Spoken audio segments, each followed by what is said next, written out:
आजकाल सेल्फी काढण्याचं खूळ इतकं लोकांच्या डोक्यात भिनलंय की जो तो सेल्फीसाठी पाहिजे ती किंमत मोजायला तयार असतो। सेल्फीच्या क्रेजमुळे काही लोकांच्या जीवावर देखील बेततं। आता तर मोबाईल कंपन्यांनी बाजारात खास सेल्फी फोन आणलेत। सेल्फी काढण्याची क्रेज पाहून राजकारणी लोकांनी सेल्फी पॉइंट देखील स्थापन केलेत। पण पहिला सेल्फी कुणी आणि कधी काढला होता हे तुम्हाला माहिती आहे का? थांबा सांगते। तुम्हाला ऐकून कदाचित आश्चर्य वाटेल, पहिला सेल्फी सुमारे 200 वर्षापूर्वी काढला होता। 1839 मध्ये 30 वर्षीय रॉबर्ट कॉर्लेनियस यांनी फिलाडेल्फियामध्ये सेल्फी घेतला होता।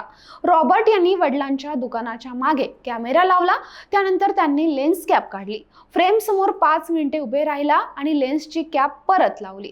त्यानंतर जो फोटो तयार झाला त्याला पहिलं सेल्फ पोर्ट्रेट असं म्हटलं जातं आणि आजच्या भाषेत त्याला आपण सेल्फी म्हणतो। त्यानंतर रॉबर्ट हे प्रसिद्ध छायाचित्रकार म्हणून ओळखले जाऊ लागले।